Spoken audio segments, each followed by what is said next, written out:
I'm joined by University of Central Oklahoma H-back Daunte McGee. He and his teammates are currently in the middle of fall camp. Daunte, thank you for taking time this evening to come on, talk to us once again. I guess could you start by telling the viewers and listeners how fall camp is going for you all?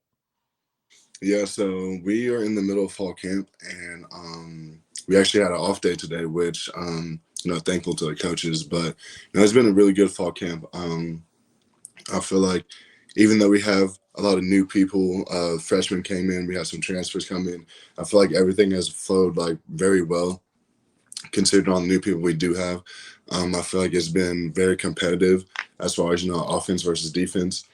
I feel like there are the new young guys who are just not getting to us, they're stepping up and making plays and making things happen.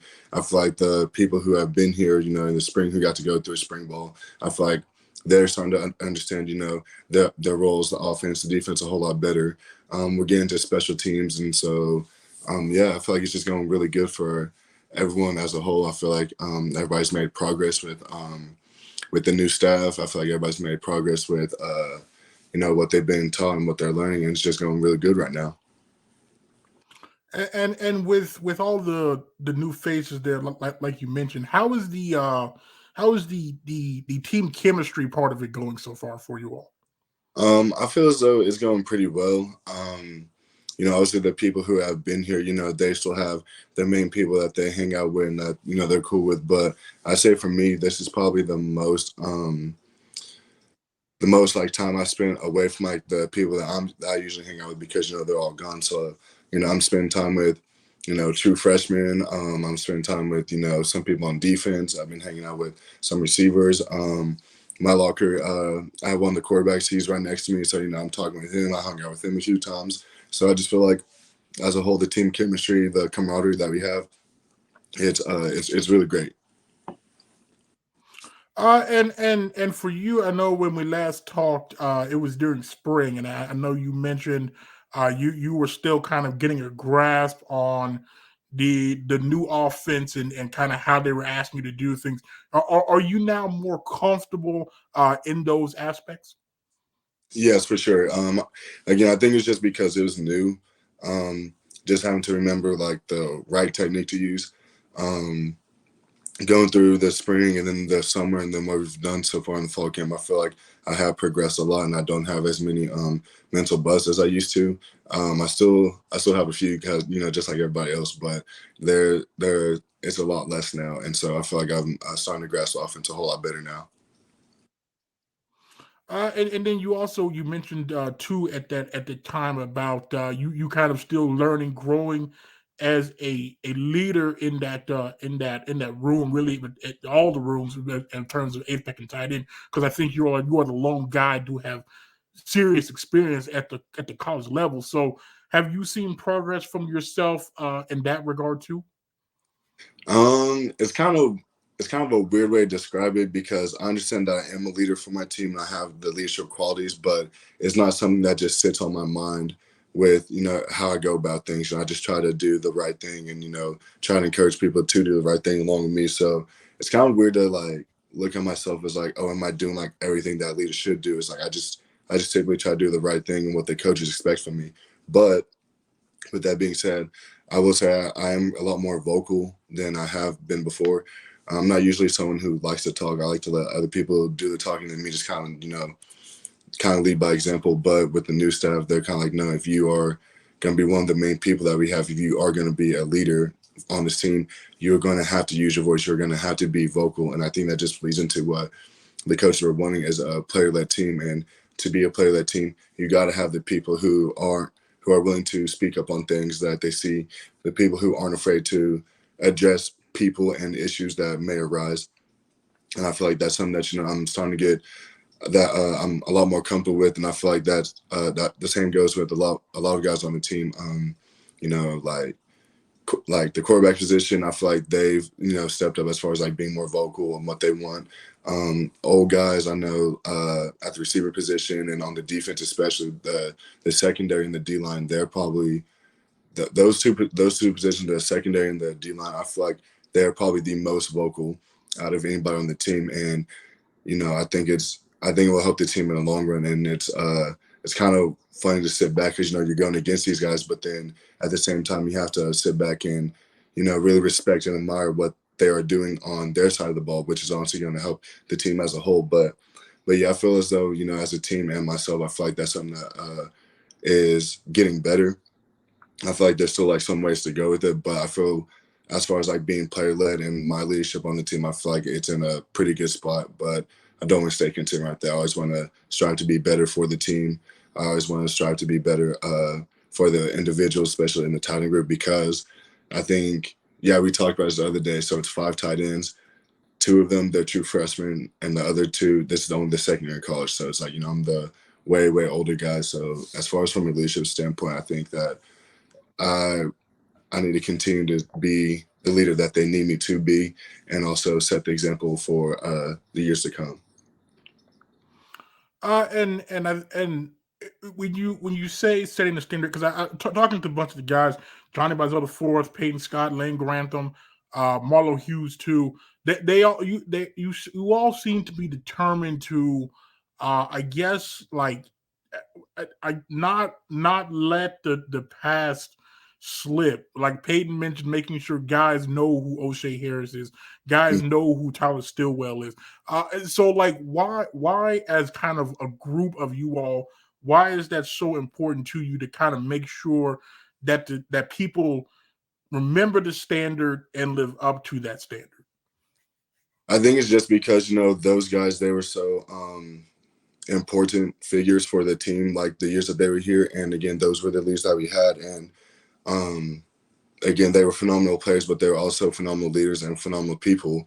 And so I think it's just one of those things that, like, you kind of want to honor the past and the work that people have done before you, so you can enjoy what you have now. And then also, once it's your time that you're getting older, that you're kind of keeping the example and keeping that alive. So, for me, when I first got to UCO, we didn't have the SBC. We didn't have like all the nice stuff that we have now. And so those were the guys that, the whole time they were here, they didn't get to enjoy the nice things. They didn't get to enjoy the new things that we have now. And so, and we had, some good seasons, and those were great players. And so for me, it's just, kind of honoring those guys that, hey, what we have now, people put in the work for you to be able to enjoy that. So one, don't, I guess, dishonor them and the work that they put in with a lot less, but then also don't take for granted what you do have, because not too long ago it didn't look like this. But at the same time, it's also like those type of guys and how they carried themselves, it's universal. So it doesn't matter what position they were, how old they were, where they came from. It's how they conducted themselves on the field and in the classroom. It shows that, hey, it translates. If you are great in the classroom and you're a great person off the field, it translates to those have been the better players that we've had. And so, and then looking at the guys now, because like they're like older and moved on now, like you said, O'Shea Harris, one of the things I love seeing from the guys who are older than me is, seeing them getting married. Tyler Stillwell, he's married. Ben Ralston's married. Keats is married. Seeing the older guys that, when I was young, and like just how they conduct themselves, like seeing them become husbands. O'Shea's a father. We have guys on the team and their fathers too. And that's one thing that I really appreciate. Honestly, above the type of players that they were on the field, was them and their success after they leave football. No matter when you left or how you left, is how you conduct yourself and how you're going about life, like in the real world. And so, just seeing them becoming great fathers and being great husbands, trying to do the right thing for their future, that's something that I really like hold near to my heart, because that's the standard that I want to have for myself whenever I'm done playing at UCO. Is then when guys look back, they're like, oh yeah, Daunte, he was a great player and like he was a good person. And that when they look at me, eventually whenever I do have a wife, whenever I do start having kids, that they can look at me and be like, it's kind of like a full circle. Like, he was a great player, was great off the field, and then now he's a great father and a great husband too. Now you mentioned Keats, which I guess is a good segue to my next question. Obviously, now the lone returning quarterback that took snaps last year is Steph. You've got other guys in there. You've got Peyton Thompson, the OSU transfer. You've got J.D. Geneva, Caleb Allen, two younger guys, and then Cooper Wilcox. What have you seen just working with those guys so far in fall camp? And do you think that unit is probably better than maybe what the majority of fans are probably thinking of heading into the season? For sure. I think them as a whole, and honestly, I'm gonna admit I am biased, but I feel like as a team as a whole, we're a lot better than what people would expect us to be and what they think we are. So that goes the same for, especially for the quarterback position. The guys that we have had been taking snaps for us. They have, you know, they have competed and played at a high level at times, and and there are times where like it gets kind of tough because like you can only have one quarterback out there, but they're all doing great things. They're all embracing the offense. They're all trying to be the conductor of the offense. Trying to like make the whole thing go. I can't say enough good things about from what I've seen from the quarterbacks this past fall. It's going to be tough because I personally feel as though we have talented quarterbacks, and I feel as though they have the right leadership and the right mindset to lead us to the to have a successful season this year. But we can only have one.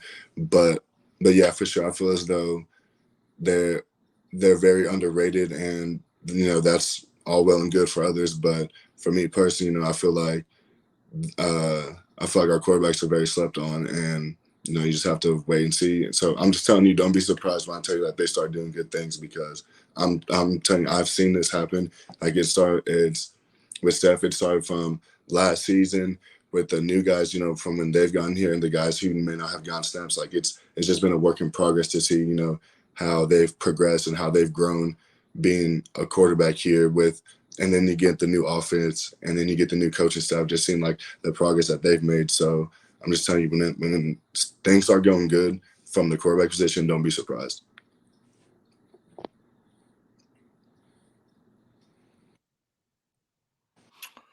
I think okay. Now you mentioned earlier about all the new faces. Now a lot of those new faces reside in the linebacker room. That's almost like a whole new unit. There's a few holdovers: Jason Harris, Marlowe, I think Connor Johnson, and Jaden Mullen. Now you go up against them a lot in practice, just given your age back. So what have you seen out of that group? And would you say that they're also in store for a good season? Yeah, let me speak on the young guys. So Chase Faber, Joey, and Jack. Those three, I call them three musketeers because anytime I see them, they're always with each other. And then when they go in together, you can just see that they have like a chemistry about each other already. And none of them played high school together. And so them, I can say like they can possibly make some plays this year, but for sure in the future, those three are they're gonna be, the guys that we're gonna rely on in the future. So those are the young guys that I see making plays. And then as far as the old guys that I've seen making plays, it's like, again, like I said, I feel like the whole team is, underrated and slept on, and that's all well and good for other people. But from what I've seen in fall camp, it's them flying around, them, uh, I don't know if they actually know the keys and tips that we have going in for that day, but I've seen them like a few times. Hey, like watch this, and then in my mind, I'm like, oh man, they calling up. How they know this? Like they calling out the play right now. So it's just kind of picking up on they're picking up on what we got going on. So that's just another next level type of mindset that you have. Like they're trying to pick up on keys and tendencies that we may have as an offense, and then again, just them flying around and being linebackers, and then you just hitting almost any and everything moving. Even though I play offense, I still have that defense in me.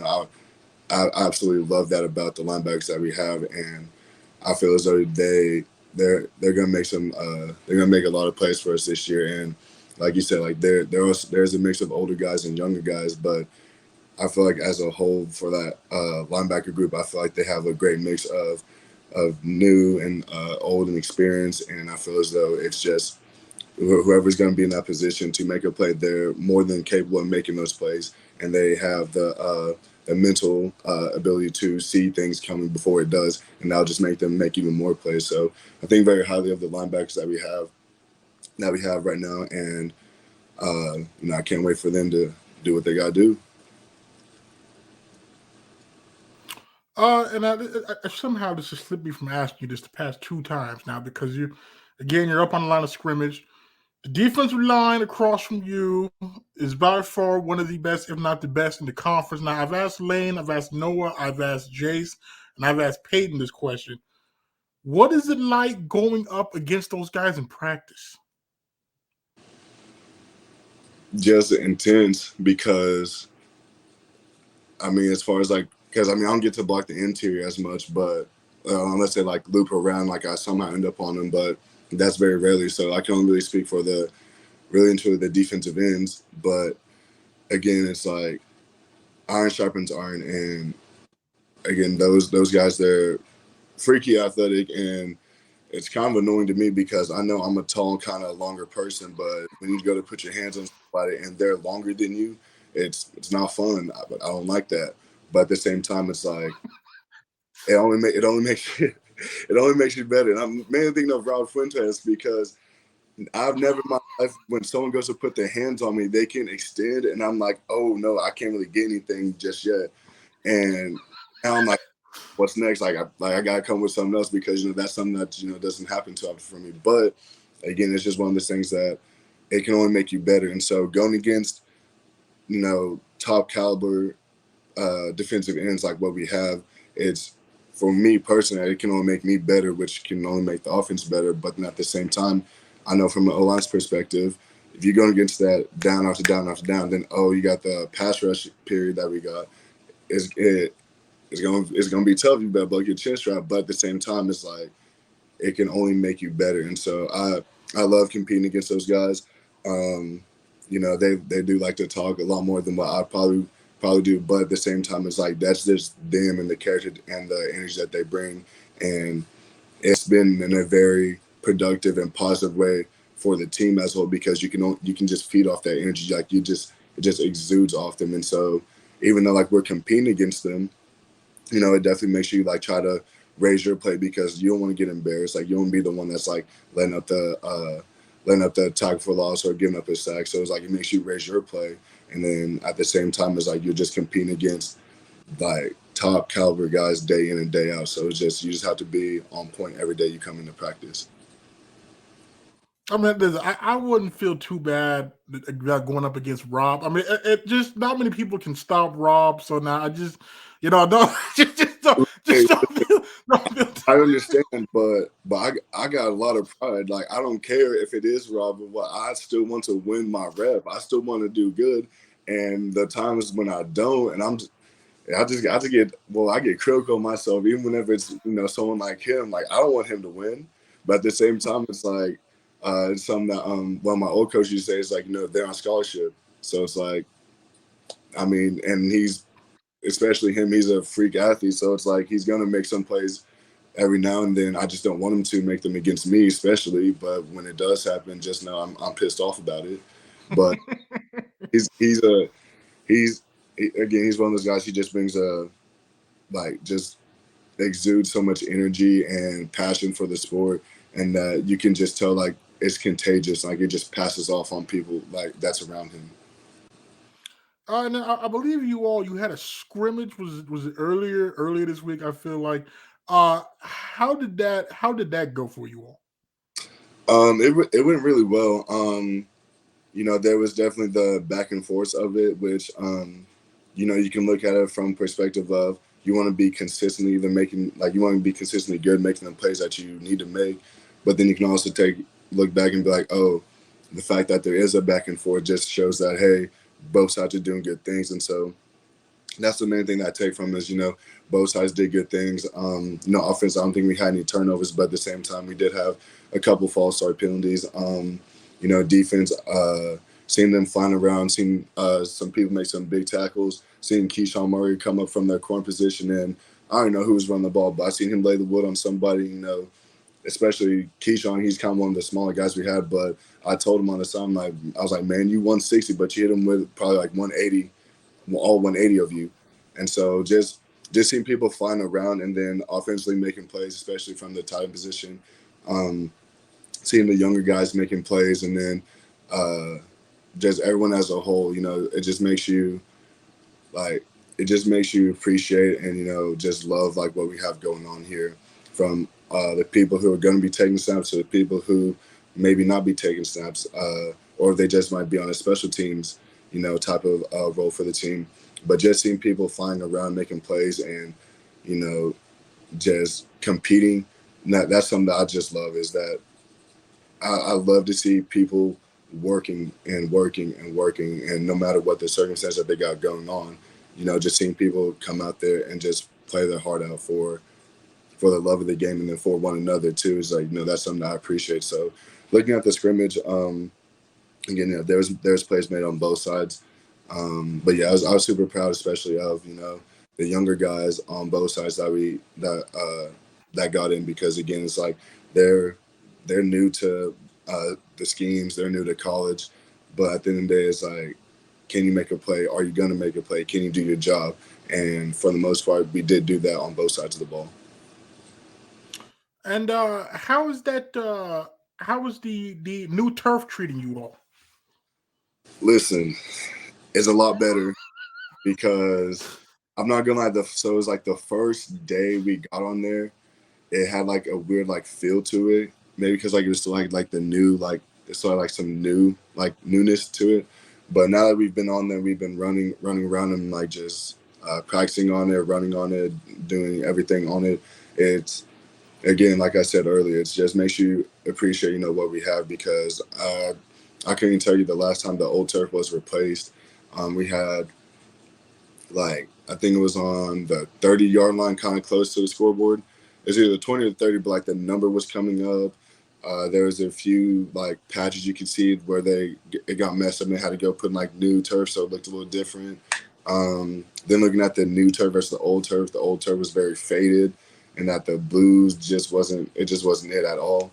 And so again, I just love and appreciate the fact that we were able to get this new turf for this before the season got going, and that we were actually able to be on it for some of the summer and for the fall too. So again, just appreciate that we were able to get that.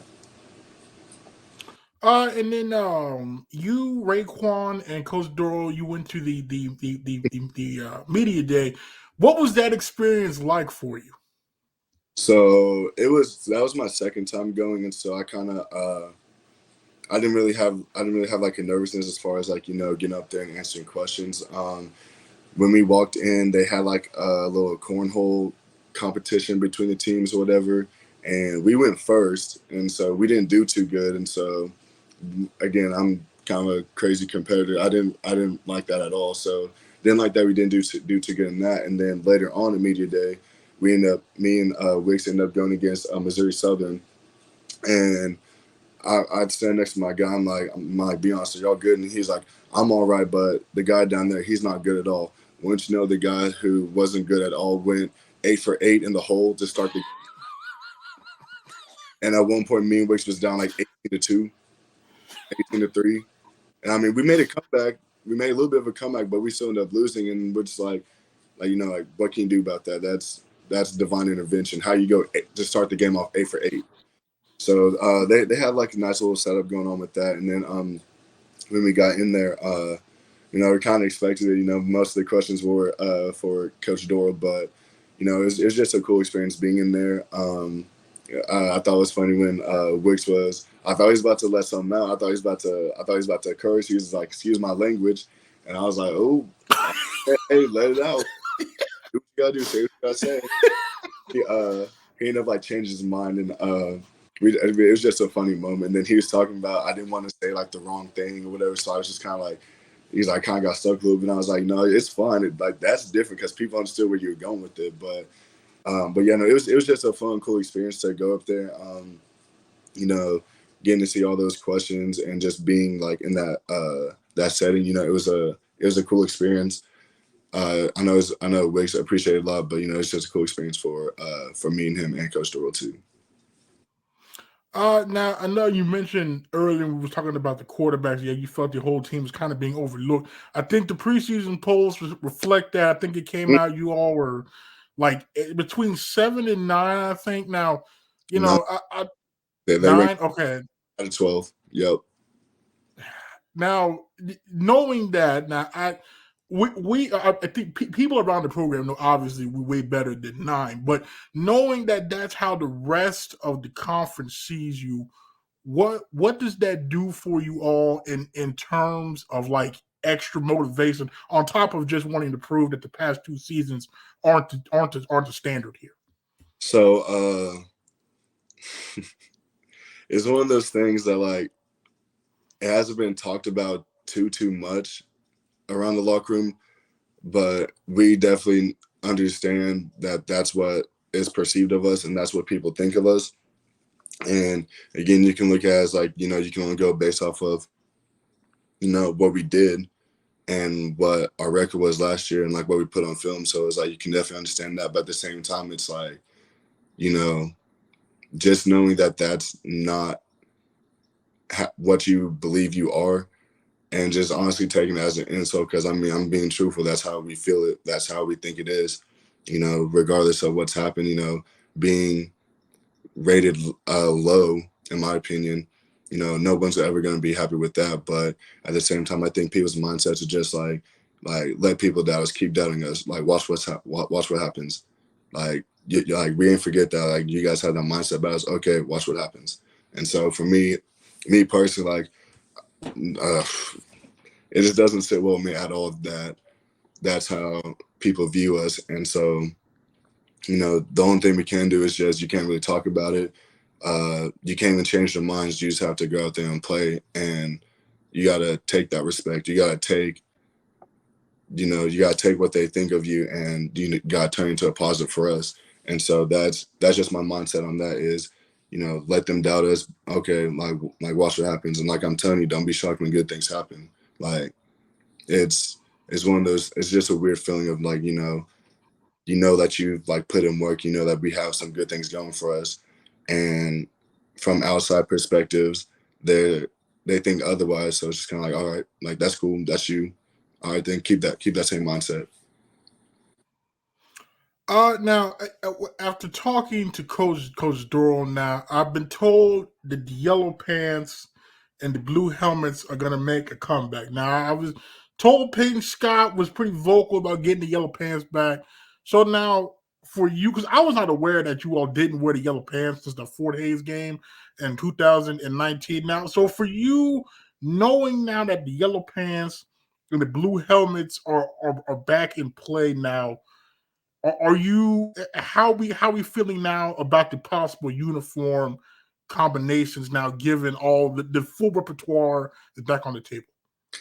Yeah, as far as uniforms, for me, it's like when it was going on last year, it was one thing. It's like it didn't make sense to me because like if we have these, like why not use them?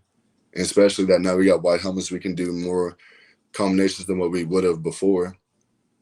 And so for me, it's just like we still have like the old combinations, but we could have done something new, like with the white helmet and stuff. And so you can definitely expect to see some of those old classic combinations come back. The all blue, the blue helmets, blue jerseys, yellow pants. We're gonna bring back the all white again this year.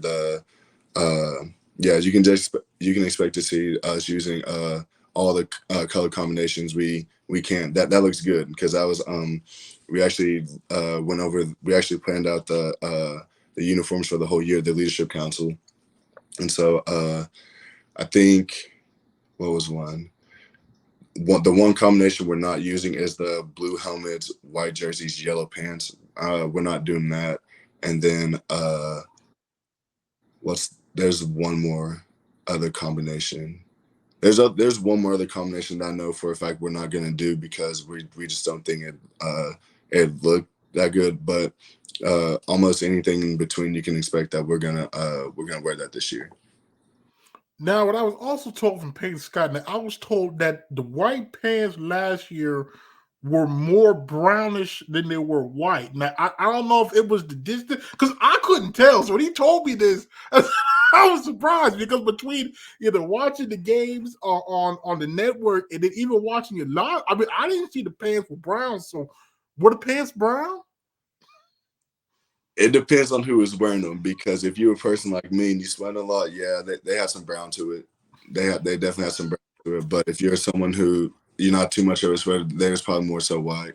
But yeah, it was just one of those things like when you're up close and like you're always like when you're playing, like you're not caring like how you look, but at the same time it's like when you get it and you look like, oh, these aren't just white. These got some brown, they got a little bit of streaks up in them. Oh, this is great. I'm about to have to wear this. But yeah, some of them did have a little bit of brown up in it. Others, they're mainly more white. Again, it's just kind of more if you're a sweaty person or not. Which for me, I honestly I go on the limb and I say I'm probably the sweatiest person on the team by far. Like over O lineman, over D lineman, I'm probably the sweatiest person on the team by far. And so my pants, they had some brown up in it. Now I think I was told that you all are getting new white pants. Somebody I'm pretty sure told me that. So okay, good.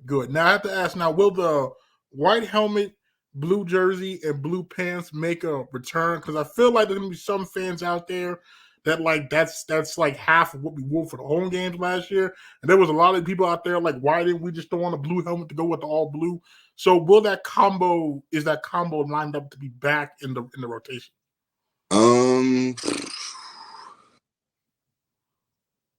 I'm being honest, I do not remember, because I'm gonna just go and say yes, it is, but it would only be something that we wear one time. It's not something that's gonna be what we mainly wear at home. To be honest, I didn't really like that combination, and it's just me personally. Was like I don't really like if your helmet's one color, but then the whole rest of everything's a different color.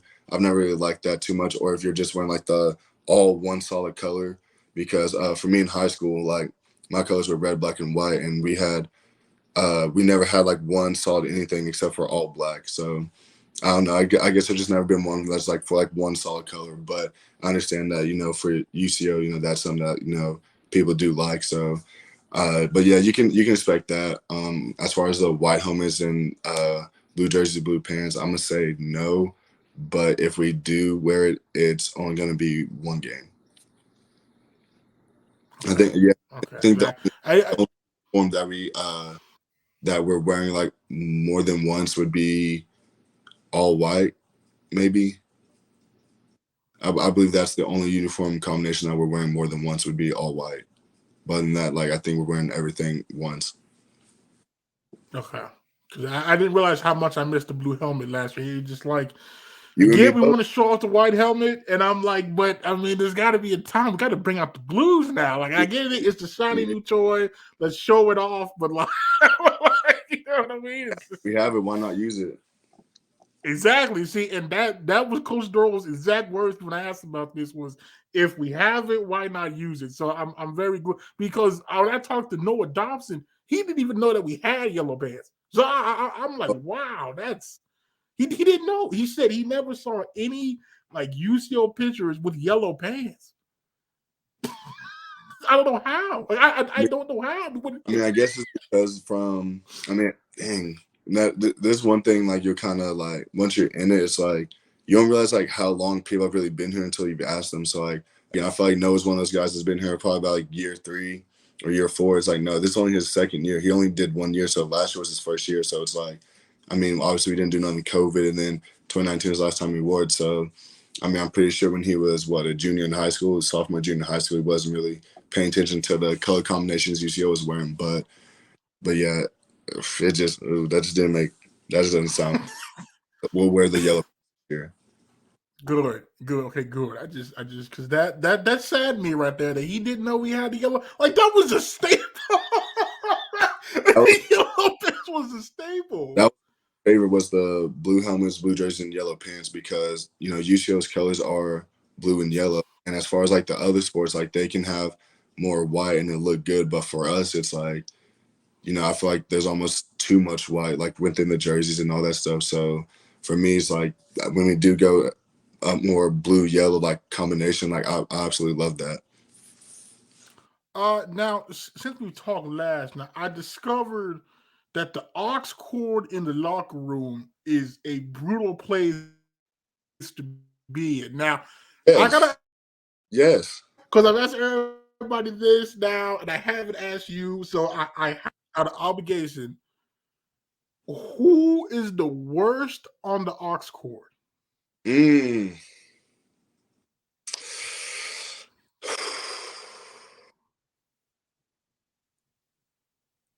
That is tough. I'll say this. For the most part, whoever gets on the aux, they're actually all right.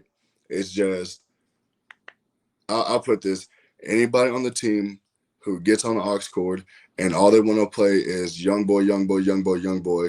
I'm sorry, but you're the worst. Like you're the worst on the aux cord because like I get it. Like we can turn them to like we can listen to it, but if that's all you want to play, like, come on, man, you gotta have some diversity about yourself. We got weights. Like, we come up here for football, and you listen to a young boy at 7:30 in the morning. Like, come on now, and that's an everyday thing for you.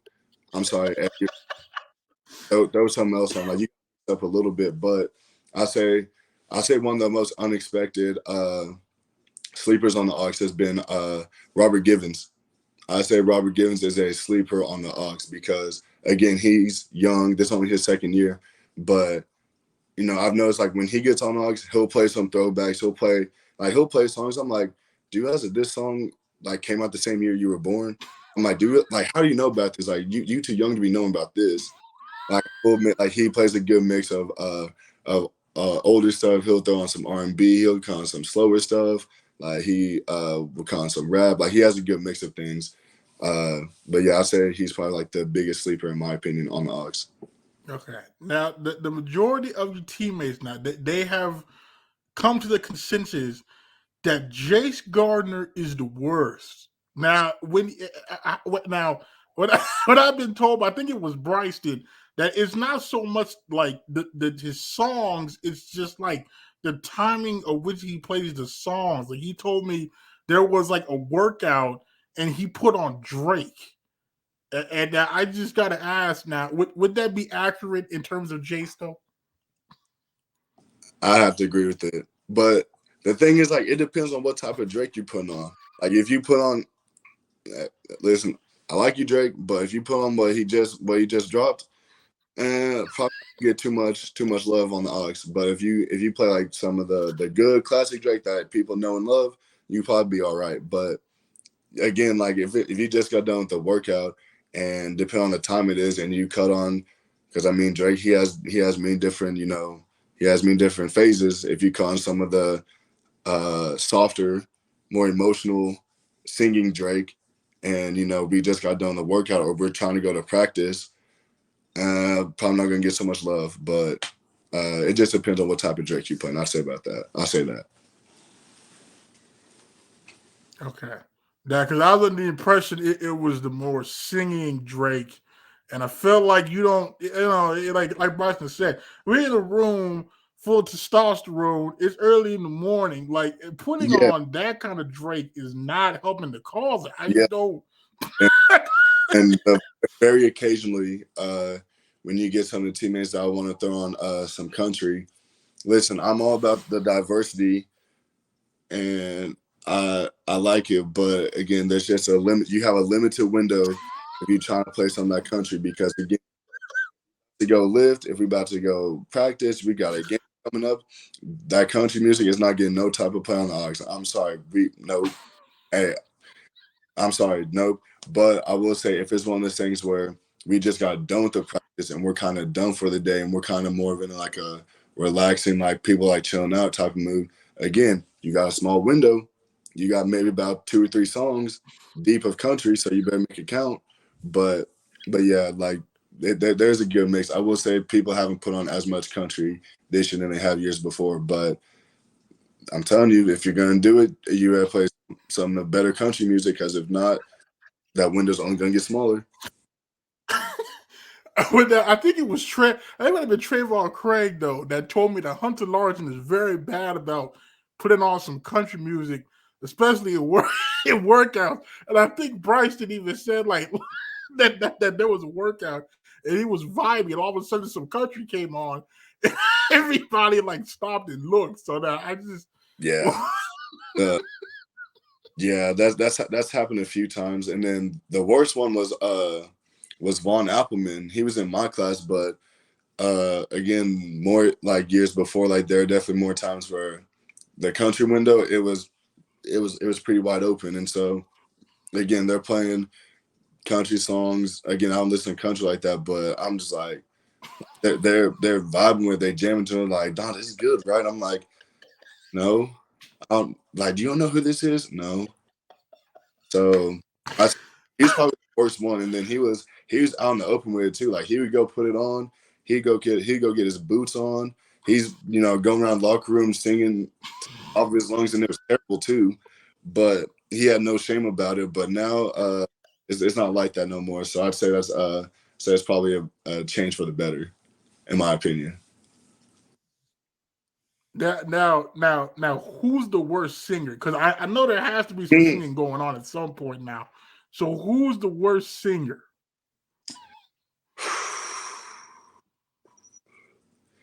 I'd say that's tough because I don't think anyone ever really like is for real trying to sing, like trying to hit some notes.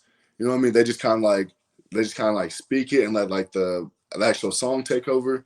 So I say that was kind of harder, but I'm gonna put my man on blast because that's my guy. He's my roommate. Out of this 6 years we've been in college together, he's been my roommate for 4 years out of it. So I've definitely heard some things. But Johnny Bazell the fourth is a terrible singer. He swears up and down he can hit them notes. And what's worse is his siblings will like clap him on. They'll sing with them like they the Jackson Five. Nope, not at all. I tell him every time like, y'all, that's not it.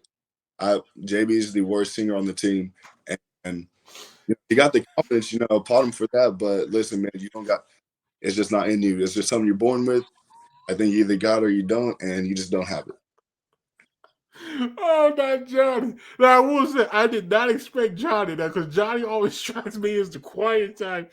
Oh, he is, but hey, there's the moments when he's feeling bold, or it's that right song that comes on for him. Oh yeah, he'll let something out. He'll let like a few things out, but it's more so whenever we're away from football and out of the locker room, because again, it's kind of like people don't like really try to sing. But oh yeah, there are definitely those times I've caught him. Oh, I caught him a few times. I'm just like, hey man, hey, stop it, don't do that. Oh, we gonna let the man have his shine there. You just go. You can have your shine, but that's only for the shower. That's the only time you can have yourself a concert and it be acceptable. Because ain't nobody listening to you. If you got ears listening, mm, mm, just know, like, nah, like you got your own. Again, you got a window. That window's not very long. Save that for your shower. Or if you're in the car by yourself, with the windows down, hey, sing all you want to. But if you got ears listening to you, nah, we ain't trying to. Now, I will say now Noah Dobson came on, and I give him props for this. He admitted he put on some Justin Bieber on the Ox. Now I don't know if you was in the locker room when he put that on, Uh but huh. now if it was you, would you have put something so risky on there though? Personally, no, because I'll admit my music taste and what I listen to. Oh, it would probably scare some people. The just because you look at me and you think what I listen to, I'll promise you, it's probably there's just a mix of everything in there. So I actually have a playlist. It's called My Guilty Pleasure. I'm not letting nobody look at that because you might look at me differently if you see the songs I had on there. So when it comes to me, and if I get on the Bucks, hey, I'm playing it safe because I don't need that embarrassment. Like I don't need the judgment on me like that. Like nope. If I'm on the Ox, hey, we're gonna play it safe. We're gonna play some people like. Hey, that like again, that stuff that that is for you and you only. Keep it that way. Hey, the shower or when you're driving by yourself, that's the only time you should really hear those. Well, I mean, now, I mean the playlist can't be that bad, though, can it? I mean, I'll say one artist I got on there, and you would not have guessed it. I got some Taylor Swift on there. okay, I mean that's a well-known mainstream artist though. Now, I mean, nope. I'm telling you, you would not have thought I'm listening to Taylor Swift like that. Nope. Now, personally, the songs I do like, I like them, but do I want people to know that I like them like that? Not really. That's again, I'm keeping that to myself. But again, that's all you're gonna get on me. That's just one artist I got on there. Okay. That was okay. Well, then we'll just leave that alone. Okay. Yeah. Now I don't know if you've seen if preseason started. Now I don't know if you've seen your Packers. Now watch the preseason opener when they played the 49ers. I have to say, Jordan Love looked really bad in that game. Now, are you still confident in the fact that Jordan Love could be the successor to Aaron Rodgers? It's tough. But again, we still got Aaron Rodgers. So I'm going to roll with what we got right now. And when we cross that bridge, we will cross it. That's what I got to say about that. If we do have to cross it sometime soon, again, I'm very faithful in the Packers and everything we got going on. That's what I'm going to say about that. I'm still faithful. I know it didn't look the best, but you just got to have faith. That I will say, I was really impressed by Romeo Doubs, the receiver you guys got out of Nevada. Mm-hmm. He's looked good. Defense has looked good. Okay, but the first seven look good. Now the secondary, I don't know if that was the backup corners in there, because there was one corner that was getting killed in that game. But yeah, I just I feel like people were hoping to see more out of Jordan Love, and then he turns that in, and it's like that's not. It's still in confidence because I think he's getting close to that fifth-year option, and then it's going to be like, see, we should have picked the receiver. So okay, I just didn't know if you saw that. Let's see. Well, okay, I guess my final question for you then would be, what do you kind of hope to improve on during the rest of fall camp, heading into week 1 against Missouri Western? Truthfully, everything. I feel like there's always room for improvement with whatever it is you're doing. I feel as though like my blocking, just taking the right steps to get to people can improve. If I'm pulling or like blocking on linebackers, because I'm typically am taller than most linebackers, and so with them being shorter than me, then they're getting low is already way lower than me. So just working on like my pad level as far as like that. Again, routes, that's always got to be a must. And so when it comes to running routes and just understanding where you fit at in the scheme, that just being able to read the coverages that the defense is running, I feel like that's got to be constant. Like you got to be on point with that from not even just a fall camp basis, but from a week-to-week basis from who you're finna play. I feel like that's going to be there. And then, again, you always got to be working your hands. And I feel like that's something that, typically of me hasn't been an issue. But again, for me, it's like that's something I need to work on, especially because of the fall camp. I'd say that's not been a very bright spot for me from like years past. And again, it's not like I'm just like they're just terrible, but it's like for me and the way I view things is I should have 0 drops every practice. And if I have 1 drop of practice, no matter if it's contested, like if it hits my hands, I have to catch it no matter what. And so if I have just even 1 drop, it's automatically an F. Like it's like it don't matter how good I did the rest of everything. If I drop a pass that hits my hands, it's automatically an F for the day. And that sits on me for honestly longer than it probably should. But I think for me, it's also kind of more of a motivation. Like you need to be on point. Like you need to get right with yourself. And I'd say that's probably the one thing I need to like continue to improve on because it hasn't been up to my standards, in my opinion.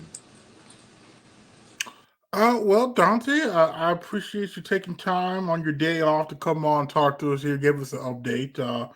I wish you the best of luck the rest of fall camp, heading into that week 1 game. I'm really looking forward to seeing what you all put on the field, because I just feel like, everybody's selling you short. Now, some of that might have been rightfully earned. I feel like there was some bad breaks past few seasons. But like the mindset is there. I'm talking to everybody, especially the older guys. Like, there seems to be a personal. This is personal. Like, this is where we gotta stop the slide, get back to when we got here, when we were winning. So I'm really looking forward to seeing what you all do, and I really do believe that you all will surprise a lot of people. A lot of people are writing you off. First year coach, a lot of new faces, and I think they're gonna.